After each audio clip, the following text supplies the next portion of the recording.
Vamos a tener en esta mañana vamos a comenzar desde este mes de julio una serie nueva. No finalicé con la serie de Marcos. Estamos teniendo una serie expositiva del Evangelio de Marcos y llegamos al capítulo 12 de Marcos, pero vamos a detenernos por este mes de julio y vamos a comenzar con uno de los profetas menores. Así que les voy a invitar a ir en sus Biblias en el Antiguo Testamento, Ageo. Libro de Ageo.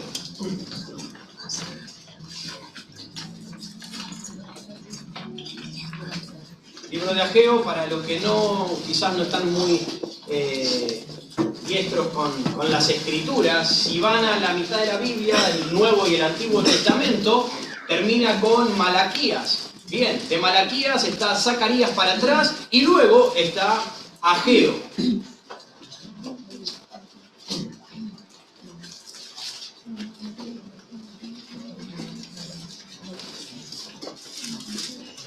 Ageo capítulo 1.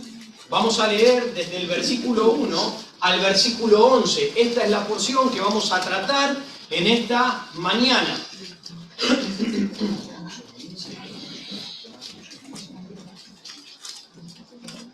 Dice así, Ageo capítulo 1, dice: en el año segundo del rey Darío, en el mes sexto, en el primer día del mes, vino palabra de Jehová por medio del profeta Ageo a Zorobabel, hijo de Salatiel, gobernador de Judá, y a Josué, hijo de Josadac, sumo sacerdote, diciendo: así ha hablado Jehová de los ejércitos, diciendo: este pueblo dice, no ha llegado aún el tiempo de que la casa de Jehová sea reedificada. Entonces vino palabra de Jehová por medio del profeta Ageo diciendo: ¿es para vosotros tiempo, para vosotros de habitar en vuestras casas artesonadas, y esta casa está desierta? Pues así ha dicho Jehová de los ejércitos: meditad bien sobre vuestros caminos. Sembráis mucho y recogéis poco. Coméis y no os saciáis. Bebéis y no quedáis satisfechos. Os vestís y no os calentáis. Y el que trabaja a jornal recibe su jornal en saco roto.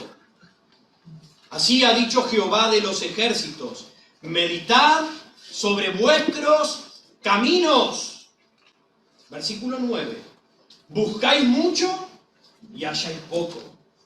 Y encerráis en casa, y yo lo disiparé en un soplo. ¿Por qué?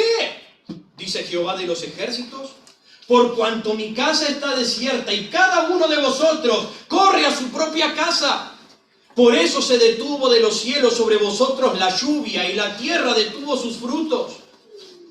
Y llamé la sequía sobre esta tierra, y sobre los montes, sobre el trigo, sobre el vino, sobre el aceite, sobre todo lo que la tierra produce, sobre los hombres y sobre las bestias, y sobre todo trabajo de manos.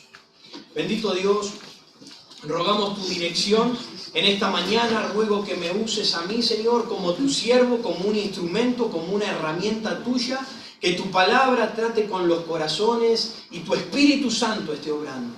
Rogamos, mi Dios, en el precioso y bendito nombre de Jesús. Amén. El tema predominante, voy a hacer un pantallazo de lo que trata el libro de Ageo. En primer lugar, el tema predominante en este libro de Ageo es la casa de Dios. Ese es el tema principal, central, la casa de Dios. Si nos fijamos, la expresión la casa de Dios se nombra 10 veces. 10 veces en tan solamente 38 versículos. 38 versículos es lo que compone el profeta Ageo. Capítulo 1 y capítulo 2. 38 versículos y 10 pasajes, 10 versículos nombran la casa de Dios. En los primeros versículos se nos dice que la casa de Dios estaba en ruinas, estaba abandonada, estaba desierta. Y también vemos que el pueblo estaba sumido en sus propios placeres, en sus propios intereses, en sus propias vidas, pero había abandonado por completo la obra de Dios. Y como consecuencia de haber dejado a Dios, como consecuencia de estar viviendo para sus propias vidas y a Dios dándole la espalda, entonces Dios detiene su mano de sobre este pueblo de Israel, frena la lluvia, detiene la tierra su fruto, hace que todo lo que reciben cae en saco roto. No hay paz, no hay gozo, no hay tranquilidad. ¿Qué sucede? Han dejado a Dios.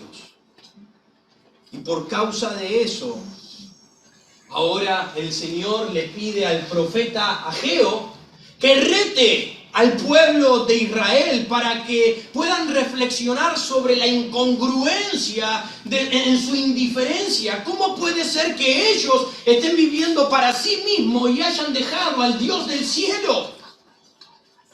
No puede suceder.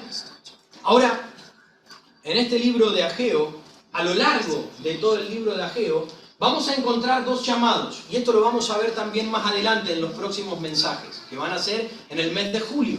Pero en primer lugar encontramos un llamado de Dios a meditar en nuestros caminos. Mediten en sus caminos. Y el segundo llamado del Señor es a meditar en nuestros corazones. Mediten en sus caminos y mediten en sus corazones. Mediten en sus acciones externas, pero también mediten en sus acciones internas. Vean qué es lo que se produce en su mente y qué es lo que ustedes están reproduciendo en su diario vivir. A su vez, también nos muestra dos áreas en las que ellos estaban sufriendo escasez. Había faltante. No estaban llenos, no estaban completos. ¿En qué área? En primer lugar, como vimos, la casa de Dios estaba abandonada. Por lo tanto, en la casa de Dios había necesidad. Pero no solamente había necesidad en la casa de Dios, sino que también había necesidad en sus propios hogares, en sus propias vidas. No había llenura, no había satisfacción, no había nada que complaciese sus vidas. Por lo tanto, el Señor le hace una invitación a revertir esa condición en la que se encuentran para que puedan ser bendecidos por Dios. Ahora se encuentran pobres, tanto en el templo como en sus propias casas, en sus propias vidas, pero Dios le dice, escúchenme bien, hay posibilidad de que esto sea revertido, que esto cambie en tu vida. En primer lugar, les dice, ocúpense y trabajen con esfuerzo y sacrificio en la casa de Dios. Ocúpense y trabajen con sacrificio, con denuedo, con su tiempo, con su vida, en el templo de piedra. Pero también les dice, esfuércense, trabajen con sacrificio en el templo físico, en sus propias vidas, que haya santidad, que haya integridad, que haya piedad en sus vidas. Esto es lo que reta el profeta Ageo al pueblo de Israel a lo largo de estos dos capítulos, 38 versículos. Todo esto es lo que vamos a ver en este mes. Ahora, ¿por qué las iglesias en nuestros días están frías? ¿Por qué las iglesias en nuestros días están apagadas? ¿Por qué los creyentes no crecen? ¿Por qué no avanzan? ¿Por qué no dan pasos de fe? ¿Por qué se encuentran estancados los creyentes, los redimidos, los hijos de Dios? ¿Qué es lo que sucede? ¿Por qué no hay gozo en tu vida? ¿Por qué no hay paz? ¿Por qué no hay contentamiento? ¿Por qué de todo el tiempo que inviertes en las cosas del mundo no te alcanza lo que ganas? ¿Por qué todo parece que cae en saco roto? ¿Qué es lo que sucede? Por la misma causa que el pueblo de Israel en los tiempos de Ageo. Por exactamente la misma causa. Amados, no estamos prestando atención. No estamos prestando atención, no estamos abriendo nuestros ojos espirituales. Y en ocasiones nos encontramos ciegos como Giezi, el siervo de Eliseo, que no podía ver y oró al Señor para que le abriera sus ojos y pudiese ver. A veces estamos tan cortos de vista y el tiempo y las costumbres suelen enfriarnos.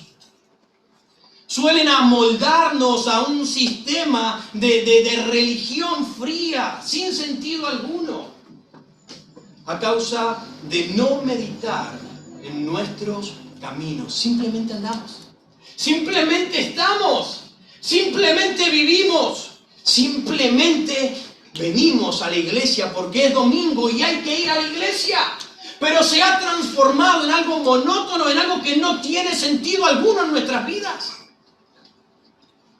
a causa de no meditar en nuestros caminos. Pero el favor de Dios puede estar contigo, puede estar conmigo, puede estar con nosotros como iglesia. Puede estar si meditamos en nuestros caminos, si nos volvemos a Dios para adorarle en espíritu y en verdad, haciendo lo que a Dios le agrada.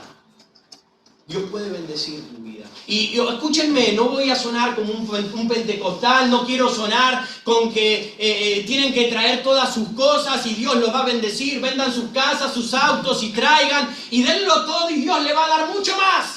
No estoy diciendo nada de eso. Estoy diciendo que en ocasiones no vemos la bendición en nuestra vida a causa que le damos la espalda al Señor. A causa que estamos tan entronizados, tan ensimismados en nosotros mismos que no tenemos tiempo alguno para nuestro Dios. Lo que vamos a ver hoy no es palabra de hombre. No tomen esto como palabra del pastor Facundo. No lo tomen como palabra de hombre, porque esto no es palabra de hombre. Esto es palabra de Dios. En Ageo capítulo 1, en la segunda parte, dice, vino palabra ¿de quién? De Jehová. Así que lo que estoy hablando es palabra de Jehová, del Dios vivo, del cielo y de la tierra. Del Dios que se humanó, que murió en la cruz, fue sepultado y resucitó al tercer día. Y hoy es victorioso y puede darle vida a todos aquellos que vienen en fe y en arrepentimiento. Eso es lo que el Señor, ese es el Señor que está hablando. En el versículo 2 dice, así ha hablado otra vez Jehová. Así que al escuchar esta serie de mensajes, al escuchar lo que en este momento está saliendo de mi boca, que nuestra oración sea, Señor, hazme ver y hazme recapacitar en mis caminos.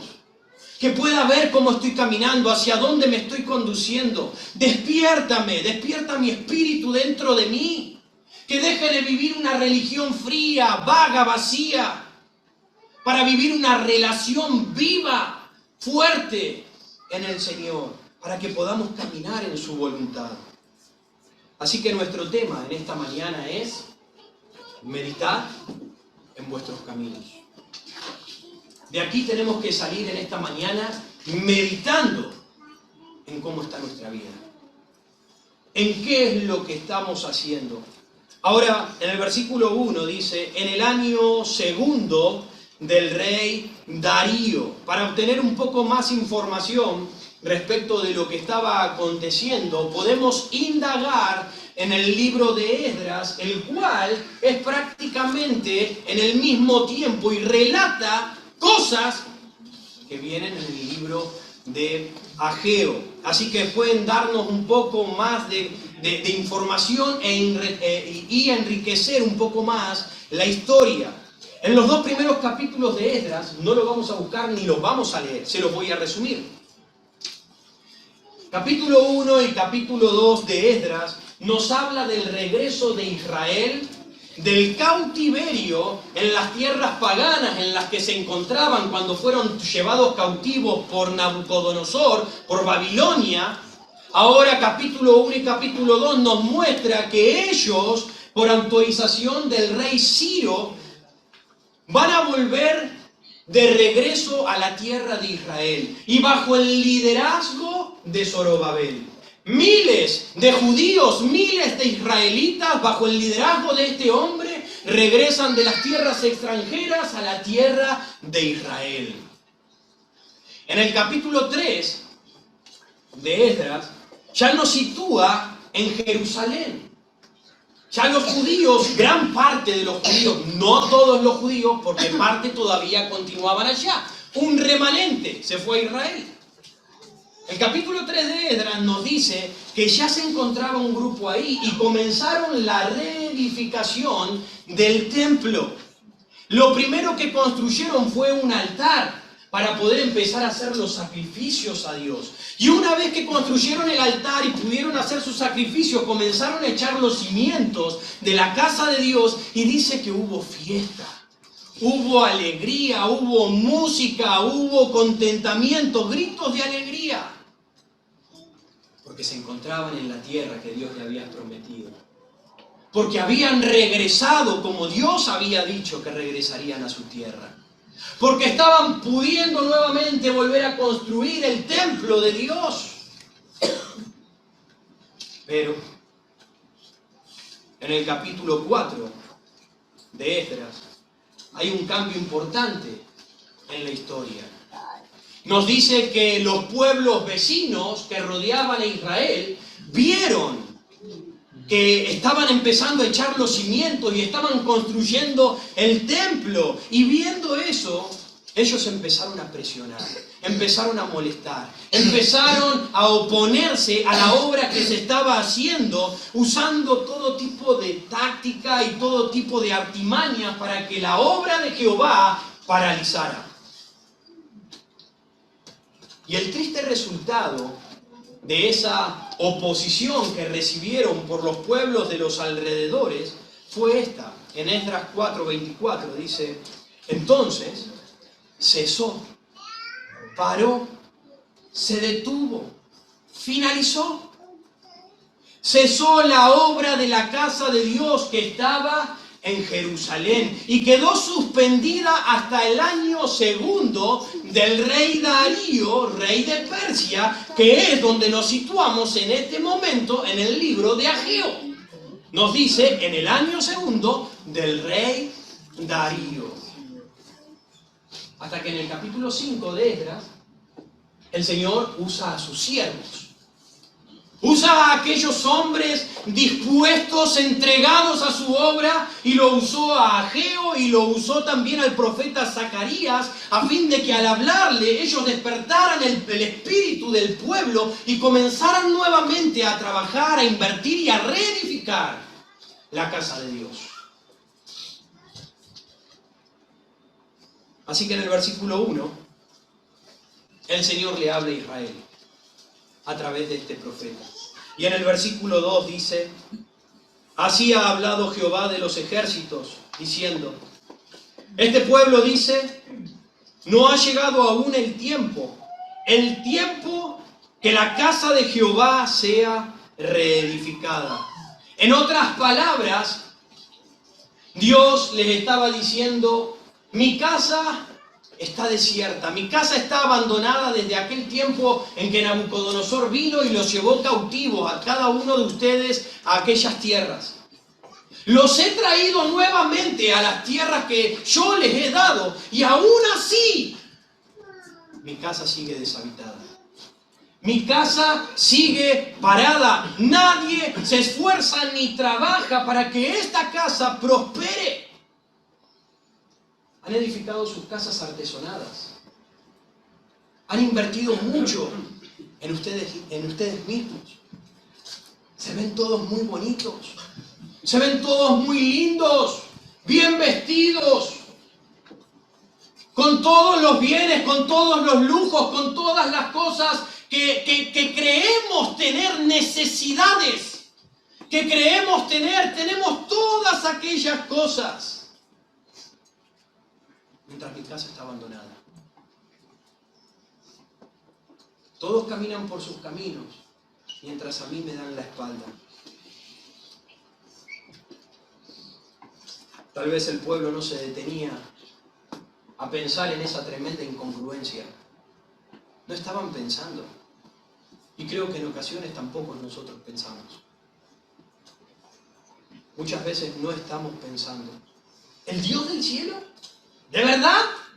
El Dios del cielo, el Rey de Reyes, el Señor de Señores, con una casa abandonada, sin nada, y nosotros gusanos, con todo tipo de riqueza, con todo tipo de bien y deleite, viviendo para nuestros placeres y nuestros gustos, viviendo para nosotros mismos y dejando a un lado al Dios omnipotente. ¿De verdad? Por eso es el llamado de Dios al pueblo de Israel y de igual manera a cada uno de nosotros, de los cuales estoy involucrado. A cada uno de nosotros, Dios en esta tarde nos hace el mismo llamado. El mismo llamado que al pueblo de Israel nos lo hace hoy a cada uno de nosotros. Deténganse, paren por un momento. Vivimos en capital, en la gran ciudad, y todos corremos, nos metemos en la carrera que nos depara toda esta ciudad. Y quieren que nosotros estemos allí y corramos juntamente con ellos. Pero el Señor dice, deténganse. Paren por un momento. Piensen qué están haciendo. Piensen qué están haciendo con sus vidas. Somos el pueblo de Dios. Fuimos salvados por la gracia de Dios. Fuimos salvados por Él, por su divina gracia. Él derramó su sangre por ti y por mí, a todos aquellos que en Él creen. Pero no para que tú vivas como quieres. Pero no para que tú, ahora que tienes la salvación y vas camino al cielo, hagas con tu vida lo que a ti te place. No, no y no. Ahora tú debes vivir para anunciar las virtudes de aquel que te salvó. Tú debes vivir en adoración. Tú debes vivir edificando el pueblo de Dios. Debes vivir para Él. Ahora, ¿qué estamos haciendo? ¿Qué estás haciendo? ¿Qué estoy haciendo? Como pueblo de Dios. Quizás estamos haciendo lo mismo, y exactamente lo mismo que el pueblo de Israel. ¿Qué cosas? Poner excusas a las cosas de Dios. En primer lugar, el Señor les dice, meditad bien, mediten bien sobre vuestros caminos, con el fin de ¿qué? De mostrarles, de sacar a la luz cuáles eran las excusas que estaban poniendo y quizás no se estaban dando cuenta. ¿Cuáles eran esas excusas? Versículo 2. Así ha hablado Jehová de los ejércitos diciendo, este pueblo dice, no ha llegado aún el tiempo de que la casa de Jehová sea reedificada. Ahora el pueblo hizo que su excusa, y escúchenlo bien, porque solemos hacerlo, el pueblo hizo que su excusa sonara espiritual. Sonara espiritual, diciendo, escúchanos, aún no es el tiempo de Dios. No es el tiempo de Dios para que yo me involucre, para que yo trabaje, para que yo haga en las cosas de Dios, dado que ellos no podían ir en contra. No podían ir en contra de la construcción del templo, pero sí podían poner una excusa espiritual. No es el tiempo de Dios para que nosotros lo hagamos. Ahora, ¿cuándo era el momento? ¿Cuándo iba a ser ese momento justo y apropiado para comenzar a trabajar en la casa de Dios? Dado que ya hacían 18 años. 18 años que estaban en la tierra de Israel y no estaban haciendo nada. ¿Cuándo sería ese momento? 2 años estuvieron en Israel cuando llegaron y empezaron a echar los fundamentos y comenzaron y después se detuvieron y estuvieron 16 años sin hacer nada para Dios. Bien, ¿cuándo es el momento? ¿Cuántos años más deben pasar para hacer lo que yo les estoy mandando? ¿Cuánto tiempo más tiene que pasar para que empieces a ocuparte en tu vida espiritual? ¿Cuánto más tiene que pasar para que empieces a invertir de tu vida en las cosas del Señor? Pero ellos decían, no ha llegado aún el tiempo. Ellos tenían sus excusas. No ha llegado el tiempo. Y una de sus excusas en cuanto no ha llegado el tiempo era que el trabajo es duro. El trabajo es duro, el trabajo demanda mucho. No es cosa sencilla ponernos a reedificar todo el templo. Eso requería una tremenda organización minuciosa. Poner cantores, poner personas que administraran, poner a los sacerdotes, poner a los cuidadores de las puertas, poner a los músicos, poner muchas cosas. Era una organización impresionante, más allá de reedificar el templo nuevamente. Por lo tanto, el trabajo es duro. No creo que sea el tiempo. Nosotros en nuestros días decimos, el trabajo es duro. No es fácil tomar una responsabilidad para las cosas de Dios. ¿No es así? ¿No es así? Muchas veces no queremos comprometernos porque decimos, no, y es que si me comprometo voy a tener que estar. Y sí, sí, porque es duro. Y es el trabajo es duro. Y el pueblo de Israel decía, no es aún el tiempo. Y tú dices, no es aún el tiempo porque tener una responsabilidad es duro. Otra de las excusas que ponían es, no tenemos mucho dinero. No tenemos muchos bienes materiales como para volver a reconstruir aquel antiguo templo, aquella antigua casa que construyó Salomón, que era algo grandioso, algo único. No tenemos para poder reedificar. Y para hacerlo así, ¿qué lo vamos a hacer? ¿A la Bartola? ¿Lo vamos a hacer así nomás?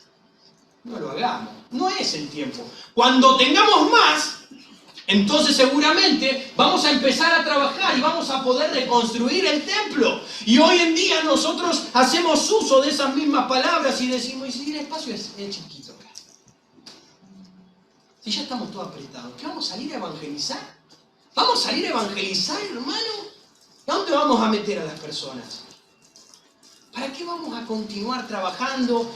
¿Para qué vamos a ocuparnos en buscar otro lugar más grande si ni siquiera no tenemos los bienes? La plata que tenemos no nos alcanza para alquilar otro lugar. ¿Para qué? Ya está. No es el tiempo. No es el tiempo. Ellos decían, no es el tiempo porque hay enemigos hostiles.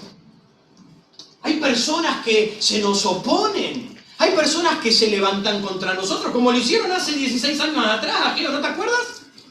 Hace 16 años se levantó el pueblo cuando nosotros vinimos e hicieron que nosotros paráramos. Se nos oponen cuando queremos trabajar para Dios. Creo que no es el tiempo todavía de comenzar. Hoy en nuestros días también recibimos oposición. Hoy en nuestros días servir a Dios implica rechazo, implica vergüenza, implica separación, implica que se va a levantar el diablo con sus huestes y va a usar a sus hijos para oponerse ante la obra de Dios. Va a haber. Pero eso no significa que no sea el tiempo. Es el tiempo de levantarse y de trabajar y de servir en la obra de Dios. Hoy en día nosotros seguimos diciendo, seguimos hablando y diciendo, poniendo pretextos en nuestras vidas, cosa que no nos toca a nosotros pensar eso. A nosotros nos toca trabajar. El Señor dice, trabaja. El Señor dice, trabaja en mi casa y trabaja en el templo físico, en tu cuerpo, en la santidad, en la piedad, en la pureza. Ah, pero Señor, silencio. Ah, pero Señor, silencio. Ah, pero Señor, nada. Trabaja. Yo te voy a proveer lo que se requiere para mi obra. Yo a ti te estoy encomendando que trabajes. Lo demás lo voy a hacer yo. Y eso nos toca a nosotros. ¿Pero qué hacemos? Decimos a personas que vienen, entienden claramente el Evangelio. Y uno dice, pero amigo, si sabes, si entiendes, si dices creer, el camino a la vida eterna, a la salvación, al cielo, es la fe en Jesucristo y el arrepentimiento de tus pecados. Entonces, ¿por qué no le recibes como Salvador? Es que aún no es el tiempo de que deje cosas en mi vida. es que aún tengo cosas que todavía no las voy a hacer. No es el tiempo de arrepentirme. No es el tiempo de abandonar. Amigo, ¿por qué no te bautizas? Es que aún no es el tiempo indicado para bautizarme. ¿Y por qué no sales a evangelizar? Es que aún no es el tiempo. Yo no conozco mucho de las Escrituras. ¿Y por qué no sirves en la iglesia? Es que aún me faltan terminar algunas cosas que tengo inconclusas en mi vida. Es que tengo que terminar de estudiar, es que tengo que terminar de trabajar, es que tengo que terminar de criar a mi hijo, es que tengo que hacer tantas cosas inconclusas que todavía no puedo servir. Pero amigo, ¿y por qué no empiezas a estudiar para el Señor? Porque.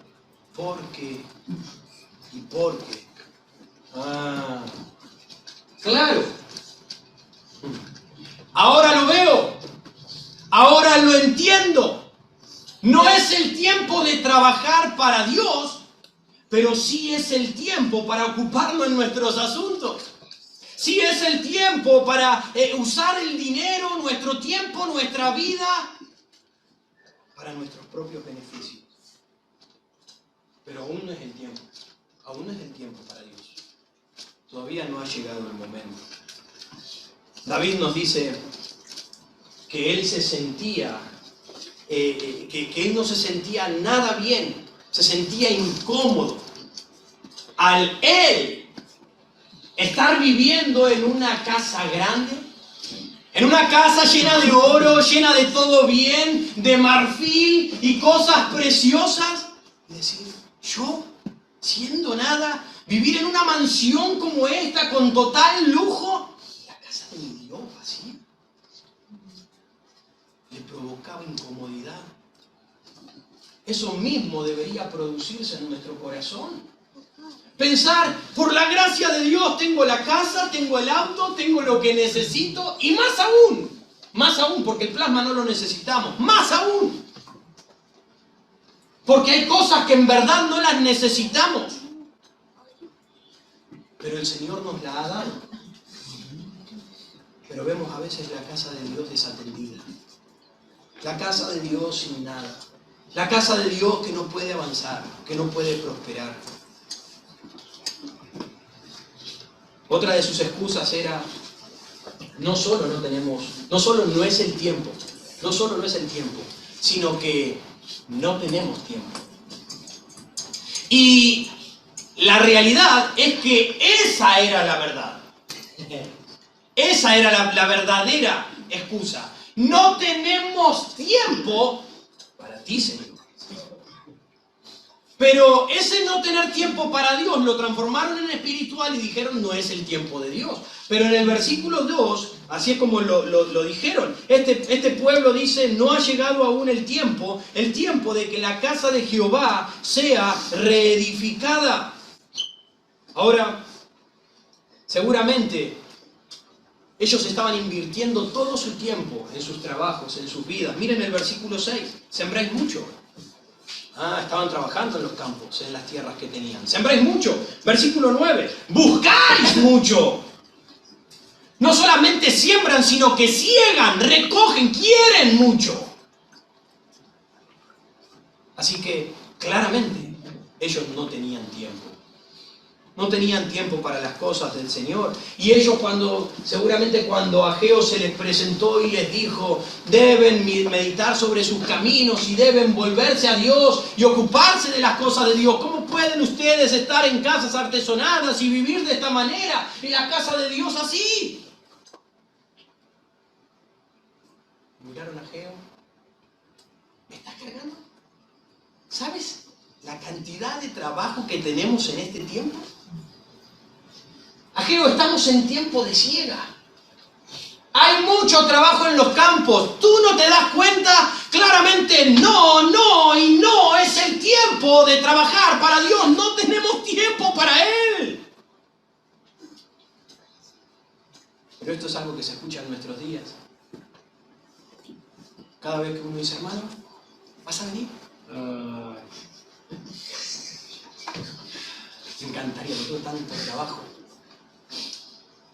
En otras palabras me dijo, no, tengo trabajo. Y hermano, ¿y por qué no? Y lo mismo de aquellos días es lo mismo de nuestros días. Y mientras tanto las cosas de Dios siguen desatendidas. Las cosas de Dios aún siguen estando vacías, abandonadas, paralizadas. Ellos decían que no tenían tiempo, pero sin embargo tenían las casas bien artesonadas. Tenían mucho. Había muchos bienes. Ahora, ellos tenían un montón, pero el problema de ellos es que no lo disfrutaban. Tenían en abundancia. Tenían las mejores casas, las mejores ropas, los mejores banquetes. Tenían la tierra próspera. Ahora, ¿cómo hicieron todo eso? Si decían que no tenían tiempo para Dios. Claro, es que tenían tiempo para ellos mismos. Tenían tiempo para trabajar en sus carreras, en sus profesiones, en todas sus cosas, y ellos se sacrificaron y dieron lo mejor y dieron al 100 y vamos más y estudiemos y trabajemos y no asistamos allá, pero tenemos que seguir e invertir y conseguimos y prosperamos y obtenemos. Claro. Por eso es que no había tiempo para Dios. Otra de sus excusas, no solamente que no era el tiempo de Dios, sino que tampoco ellos tenían tiempo para Dios. Y otra de las cosas era el problema de la situación política y de la oposición que recibían de los pueblos de los alrededores. Esa también era una excusa para no servir a Dios. Recordemos que la casa fue detenida por orden del gobierno y por la oposición que estaban recibiendo. Pero el Señor no nos manda a ninguno de nosotros a detenernos por la oposición que podamos recibir de afuera, ni aún por la voz del gobierno. El Señor nos dice, ustedes deben trabajar igualmente. Ustedes deben trabajar con su carácter, deben trabajar en sus propias vidas, deben fortalecer su espíritu, porque tienen que estar dispuestos a ser rechazados en mi nombre, tienen que estar dispuestos a sufrir vergüenza en mi nombre, tienen que estar dispuestos a padecer y mantenerse erguidos, no por ustedes mismos, sino por mi gracia en ustedes. Pero tienen que estar dispuestos a trabajar y servirme. Él no aceptó las excusas y tampoco acepta las nuestras. Así que en primer lugar el Señor les dijo, mediten en sus caminos. Mediten en sus caminos, y sacó a luz aquellas excusas que ponían. No es el tiempo, no tengo tiempo, tenemos oposición y por causa del gobierno. En segundo lugar, a causa de meditar en sus caminos, el Señor le manifiesta el pecado patente que estaba en sus vidas, en sus corazones. ¿Cuál era ese pecado que había en ellos? Miren el versículo 4. ¿Es para vosotros tiempo, para vosotros, de habitar en vuestras casas artesonadas y esta casa está desierta? ¿Qué pecado? Yo no veo ninguno. El pecado que le estaba denunciando el profeta Ageo al pueblo de Israel era el pecado del materialismo, el pecado de la abundancia, la codicia, el egoísmo por el bienestar propio, haciendo consumo de todo para uno mismo y alejándose de la presencia del Señor. Y no es cosa extraña lo que estamos hablando, porque es lo mismo que sucede en nuestros días. Vivimos en la era del materialismo, del consumismo. Invierte en tu propia vida, sé feliz, ten todo lo que tienes. ¿Para qué vives aquí si no puedes aprovechar de todo lo que trabajas y de todo lo que tienes? Pero eso arruina nuestra vida espiritual, nuestra condición espiritual, alejándonos de nuestra comunión con Dios y, por supuesto, dejando deshabitada la casa del Señor. Pero antes que estas cosas acontecieran en Israel, el Señor ya les había dicho de antemano. Recuerden una cosa, cuando yo los lleve a la tierra de Israel, tierra que fluye leche y miel. En otras palabras, el Señor le dijo, ustedes van a prosperar. Ustedes van a entrar en una tierra en la que hay tanta riqueza, hay tanta abundancia, que van a desbordar. Van a tener mucho. Pero el Señor les dijo de antemano, en Deuteronomio 6, cuando Jehová tu Dios te haya introducido en esta tierra que juró a tus padres, en ciudades grandes y buenas que tú no edificaste. Tú no la edificaste. Y casas llenas de todo bien que tú no llenaste. Todo lo que hay en casita, nosotros no lo llenamos. Y cisternas cavadas que tú no cavaste, viñas y olivares que no plantaste, y luego que comas y te sacies, cuídate de no olvidarte de Jehová, quien es el que te proveyó y el que te introdujo y el que te dio todas estas cosas. Todo lo que tenemos es la gracia de Dios sobre tu vida. Y debes reconocerlo de esa manera. Si tienes abundancia es porque Dios te lo ha dado.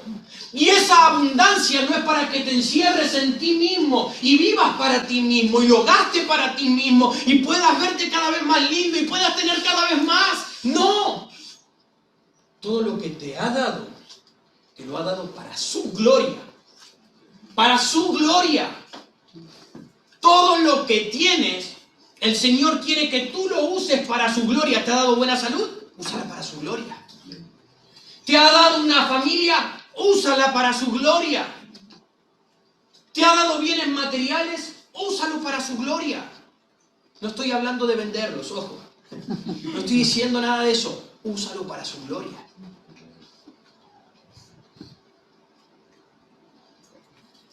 Hoy estamos viviendo en medio de una sociedad que deliberadamente le está dando la espalda a Dios a causa del egoísmo, a causa de esta ideología de ocuparse de uno mismo. Tú eres lo valioso, tú eres lo importante, tú y solo tú. Y a Dios queda a un lado.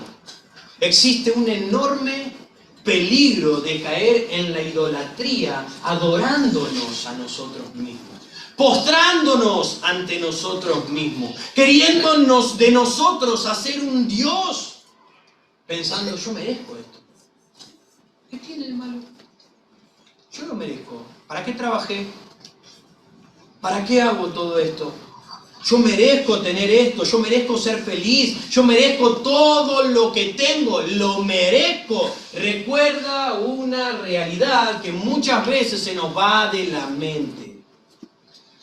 Lo único que tú mereces y yo merezco es el infierno. Eso es lo que tú y yo merecemos. No hay ninguna cosa que podamos reclamar como dignas de nosotros. No hay nada que podamos decir, yo me merezco tener todas estas cosas, yo merezco ser feliz, yo merezco tener todo. Si tú tienes vida, es para adorar al Creador. Si tienes vida, es para vivir para Él. No estamos para que nosotros usemos todas las cosas para nosotros mismos. Si estamos en esta vida no es para ser felices. Muchos tienen un concepto errado. Estoy acá para ser feliz. Y lo que me hace feliz es tener abundancia, es tener esto, es tener la casa así, es tener lo otro. No estamos para ser felices.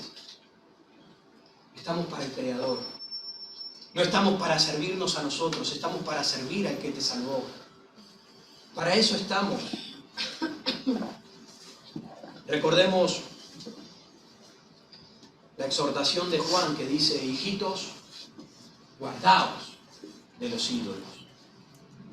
Guardaos de los ídolos. Y la idolatría se produce en el corazón. Y la idolatría es cualquier cosa que quita a Dios del centro de nuestra vida. Si hay algo que ha desplazado a Dios de nuestra vida, entonces ahí se ha encontrado idolatría. Como por ejemplo, vivir para nosotros. Has desplazado a Dios. No debes vivir para ti, debes vivir para Dios. Ocuparnos de tener todas las cosas, las comodidades que no nos falten. Amamos las riquezas, amamos los bienes. Ten cuidado, has caído en idolatría. Has dejado al Señor a un lado. Debemos volvernos de esto. Debemos tener cuidado y volvernos en arrepentimiento. Primera de Corintios dice, estas cosas les acontecieron a los hombres del pasado, les acontecieron como ejemplo para nosotros. Y están escritas para amonestarnos a nosotros. Así que lo que le pasó al pueblo de Israel es un claro ejemplo para nuestras vidas. Tengamos cuidado, si de hecho la historia del pasado se repite una y otra vez de maneras distintas. Así que aprendamos, versículo 6, rápido, ya finalizamos. Versículo 6 dice, sembráis mucho y recogéis poco, coméis y no os saciáis, bebéis y no quedáis satisfechos, os vestís y no os calentáis. Y el que trabaja a jornal recibe su jornal en saco roto. Versículo 9. Buscáis mucho y halláis poco. Y encerráis en casa, y yo lo disiparé de un soplo. Ellos, en otras palabras, estaban trabajando. Trabajaban, se esforzaban, se sacrificaban, pero ya no empezaban a ver frutos de todo su trabajo. Ya no había recompensas de todo lo que hacían. Siempre faltaba más. Siempre había algo más por obtener, por conseguir, por alcanzar. Nada los satisfacía de todo lo que conseguían. No había paz, no había gozo, no había llenura, no había contentamiento. ¿Te pasa eso? Todo lo que recibes cae en saco roto. Parece que el bolsillo está agujereado. Y metemos la plata y ya no está. ¿A dónde está? ¿Qué pasó? ¿En qué se fue toda la plata? ¿En qué se gastó? Y empezamos a pensar y a decir, no, ¿saliste? ¿Saliste a algún lado? Decime, no me mientes. ¿Gastaste la plata en algún lado? Cae en saco roto. No sabemos en qué se va la plata. ¿Qué es lo que sucede? Meditad en vuestros caminos. El versículo 9, la segunda parte, dice, ¿por qué? Dice Jehová de los ejércitos, por cuanto mi casa está desierta y cada uno de vosotros corre a su propia casa. Por esa causa es que no hay provisión. Por esa causa es que parece que se detuvo la bendición de Dios sobre nuestra vida. Por esa causa parece que no hallamos paz en nuestra vida. Miren lo que sigue diciendo, versículo 10. Por esta causa, por este motivo, por eso se detuvo de los cielos sobre vosotros la lluvia y la tierra detuvo sus frutos. Dios cerró sus manos. Dios dijo, hasta acá llegamos. Y llamé la sequía sobre la tierra y sobre los montes, sobre los trigos, sobre el vino, sobre el aceite, sobre todo lo que la tierra produce, sobre los hombres y sobre las bestias y sobre todo trabajo de manos. Así que, amados, volvamos al Señor. ¿Quieres bendición sobre tu vida? ¿Quieres ver la mano? No estoy hablando de que te llenes los bolsillos. No estoy hablando de que vas a pegarla y vas a poder construir una tremenda empresa y te vas a enriquecer. No estoy hablando de ese tipo de bendición donde hay un éxito monetario, donde uno triunfa en la vida de los negocios. No estoy hablando de eso. ¿Quieres ver la bendición de Dios sobre tu vida teniendo paz, teniendo gozo, teniendo tranquilidad, teniendo llenura con lo que tienes en tu vida, con lo que Dios te provee? ¿Quieres tener lo necesario para tu vida y vivir de esa manera? Entonces medita sobre tus caminos. Y comienza a volverte al Señor. Comienza a trabajar para el Señor. En Efesios capítulo 5 dice, mirad pues con diligencia cómo andéis. No como necios, sino como sabios, aprovechando bien el tiempo porque los días son malos. Aprovechemos la oportunidad que Dios nos da por medio de su predicación para decirnos: meditad sobre vuestros caminos, para que podamos recibir esto. Porque puede que nos esté pasando o nos vaya. Quizás en este momento no. Pero quizás te vaya a suceder lo mismo que le pasó al pueblo de Israel, que no tenía gozo, no tenía paz, todo lo que trabajaba no tenía fruto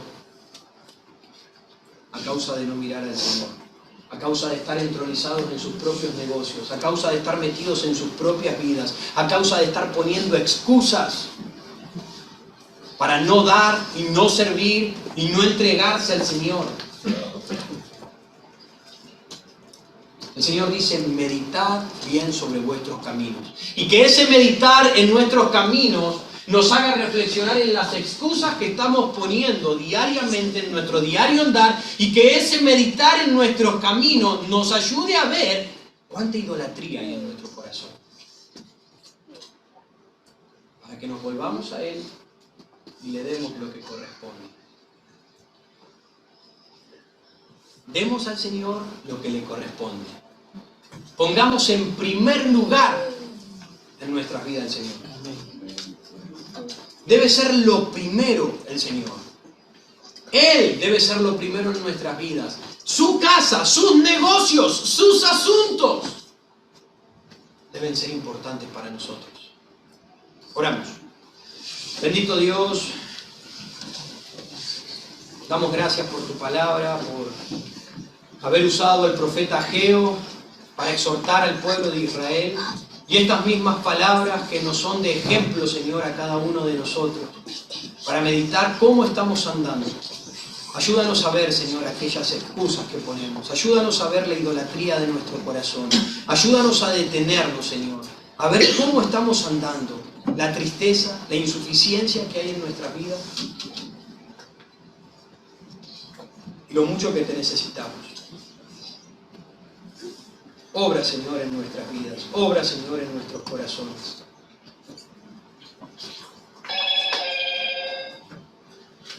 Allí con los ojos cerrados y las cabezas gachas, un momento, un minuto, reflexionen. Reflexionen la verdad de Dios dedicada a nuestros corazones. ¿Cómo están tus caminos, hermano?